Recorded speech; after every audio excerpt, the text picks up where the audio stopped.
नमस्कार दोस्तों, मैं कृष्णा सिंह और आप देख रहे हैं DI न्यूज़। इस वक्त हम BK ठाकुर जी के साथ हैं। ये पूर्णिया के रहने वाले हुए और ये जन सुराज से भी काफ़ी दिनों से जुड़े हुए हैं। हालांकि जिस तरह से जन सुराज की लोकप्रियता बढ़ते जा रही है उससे आप सभी लोग वाकिफ़ ही हैं। आइए इनसे जानते हैं कि ये जन सुराज जो है इनको क्यों अच्छा लगा और जन सुराज से ये क्यों जुड़े और जन सुराज का इनके नज़र में भविष्य क्या है। सर, सबसे पहले ये बताइए कि जन सुराज से आप कब से जुड़े हुए हैं? लगभग 1.5 साल।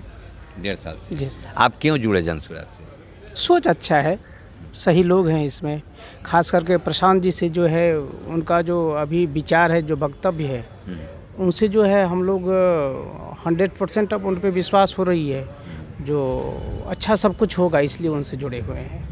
मैंने आपको कैसे विश्वास लग रहा है कि चूँकि पार्टी कोई भी आने के पहले तो इसी तरह से सब पार्टी करता है लोग, ऐसा नहीं है कि कुछ अलग हट के कर रहे हैं। पार्टी बनने से पहले या राजनीतिक में आने से पहले हर लोगों का विचार एक होता है, लेकिन जैसे ही पार्टी बनता है और वो सत्ता में आते हैं तो विचार बदल जाता है। इस पर आप क्या कहेंगे? ये इसमें जैसे जो है अभी खास करके आप देखिएगा जनसुराज में जो है जो भी अच्छे लोग हैं, जिन पे किसी भी तरह का कोई दाग नहीं है, उनको जो है खास करके खोजा जा रहा है। जिनका समाज में जो है एक मतलब क्या ईमानदारी का जो छवि है, उनको खोजा जा रहा है। तो इन सारी बातों को देखिएगा तो आपको लगेगा जो कहीं न कहीं इनका जो मतलब रूप है आने वाला समय वो सबसे हटके होगा। क्या आपको ऐसा लगता है कि जब चुनाव का टिकट बंटेगा उस वक्त कोई भी दागी व्यक्ति को जो है टिकट नहीं मिलेगा? लग तो रहा है जो दागी व्यक्ति को टिकट नहीं मिलेगा। जिस तरह से लालू प्रसाद जी MY समीकरण पे जो है राजनीति करते रहे हैं, उसी तरह प्रशांत किशोर जी भी जो है वो मुस्लिमों को इकट्ठा कर रहे हैं, यादवों को इकट्ठा कर रहे हैं। तो एक तरफ ऐसा लगता है कि लालू प्रसाद जी को डैमेज करने के लिए इस तरह का कार्य किया जा रहा है। इस पर आप क्या बोलेंगे? डैमेज की इसमें बात कहाँ होती है? सबसे तो है ये है जो आम जनता, उसको पहले ऑप्शन नहीं था, तो फिर उस समय जो है लालू यादव थे या MY समीकरण था, अब उनको जो है ऑप्शन दिख रहा है बिहार में। अब ये तीसरा विकल्प है और ये विकल्प का बहुत दिनों से लगभग जो है आम जनता को जो है खोज था, जो कि अभी मिल चुकी है। तो इसमें किसी को डैमेज करने की बात है नहीं।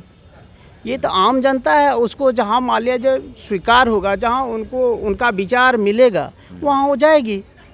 तो इसमें किसी को क्यों डैमेज किया जाए? नहीं, जात पात की राजनीतिक जो है बाकी लोग करते हैं, तो एक तरफ तो प्रशांत किशोर जी भी जात पात की राजनीति कर रहे हैं। जात पात की कहाँ राजनीति हो रही है?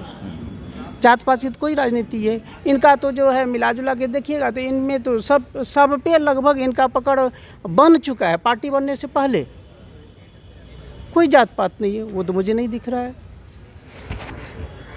जिस तरह से राजनीतिक माहौल है बिहार में, उस तरह से प्रशांत किशोर जी एक विकल्प बनकर उभरे हैं। तो 2025 के चुनाव में आपको क्या लगता है? सरकार बनेगी, प्रशांत किशोर की सरकार बनेगी। क्योंकि मैं लगभग जो है ये देख रहा हूँ, जो कोई भी काम रहे सब में अब इनकी जो है आवाज़ है और ये लगभग जो है लोगों का पसंद बन रहे हैं और इनकी सरकार बनेगी। ये किस आधार पे आप बोल रहे हैं? पदयात्रा में आप उनके साथ थे? जी, मैं घुमा हूँ। क्या देखे आप पदयात्रा में? आपको क्या दिखा?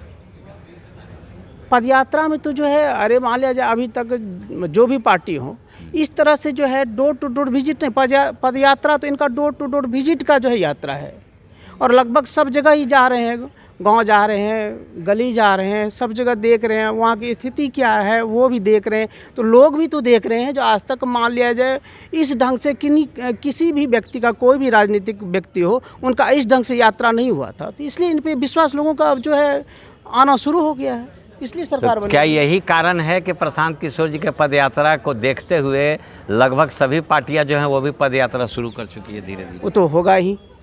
अरे इतना दिन से तो लग रहा था जो मान लिया पक्ष या विपक्ष दो ही था बिहार में, तो इसलिए उस समय लग रहा था किसी को किसी चीज़ की ज़रूरत नहीं है, क्योंकि वोट तो पक्ष या विपक्ष में ही जाएगा। अब तीसरा विकल्प है, तो अब तो मान लिया जाए वो तो होगा ही। अब अब तो जनता को खोजना ही पड़ेगा, क्योंकि तीसरा विकल्प है। लेकिन अब हमको जहाँ तक है लग रहा है जो इन सब बातों से कोई फ़र्क पड़ने वाला नहीं है।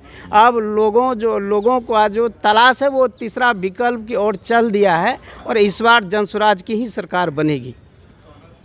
दूसरी तरफ है सवाल ये है कि जनसुराज जो है घोषणा की है कि इसमें 40 सीट जो है वो महिलाओं को देने जा रही है, तो इस 40 सीट में कुछ खास जातिवाद होगा या सभी जात के महिलाओं को दी जाएगी? देखिए, जहाँ तक है जाति कोई भी हो, सब में पढ़ा लिखा है, सब में टैलेंट है, तो मिला जुला के 40 सीट महिला को तो मिलेगा ही। हाँ, उसमें जिनके पास क्षमता होगी, टैलेंट होगा, जो पढ़े लिखे होंगे, उनको निकाला जाएगा और मिला जुला के सब जाति से जो है इसको दिया जाएगा 40 सीट महिला को जो है जनसुराज में। मैंने आपको पूरा विश्वास है कि 2025 में सरकार बनेगी जनसुराज? एकदम विश्वास है, वो दिख भी रहा है, क्योंकि हम लोग भी कहीं न कहीं जनता से जुड़े हुए हैं, तो आवाज़ तो दिख रहा है। लोग विकल्प की ओर लगभग जो है सब चल दिया है, तो तीसरा विकल्प यही है। क्योंकि मिला जुला के हमको ये कहिए, जब से देश आज़ाद हुआ तो जितनी भी पार्टियां जो है तो जनता तो सबको देखी। जैसे बिहार में लीजिए, पहले जो कांग्रेस की सरकार बनी, कांग्रेस के बाद जो है फिर जो है आरजेडी की सरकार बनी, आरजेडी के बाद जो है फिर एनडीए की सरकार बनी जिसमें नीतीश। तो कहानी तो वही है, मिला जुला के सबको तो देख ही ली ना जनता आज तक। अब हमको ये कहिए, अब देखने के लिए बाकी कौन है? प्रशांत किशोर। तो आप ऐसे भी सोच लीजिए आगे स्थिति क्या होगी, क्योंकि सब तो एक्सपायर हो गया। तो अभी तो मान लिया जब प्रशांत जी ही हैं जो अब सामने हैं, तो कोई भी व्यक्ति हो वो तो मान लिया जब एक्सपायर हो जाता तो उनसे उनकी नज़र हटी ही जाती है। तो जो नया प्रोडक्ट आ रहा है तो लोगों को उन पे निगाह जाता है। तो अभी प्रशांत किशोर है, इसलिए सरकार बनना, ऐसे भी सोच के देखिए तो सरकार बनेगी या नहीं बनेगी। तो जैसा कि आपने सुना तो 2025 के चुनाव जो है वो बाकी पार्टियों के लिए भी काफ़ी मुश्किल होने वाली है, क्योंकि जिस तरह से लोकप्रियता जो है जनसुराज का बढ़ते जा रहा है, उसको देखते हुए ऐसा लगता है कि 2025 का चुनाव जो है आम चुनाव नहीं, एक खास चुनाव होगा। मैं कृष्णा सिंह, DI न्यूज़, पटना।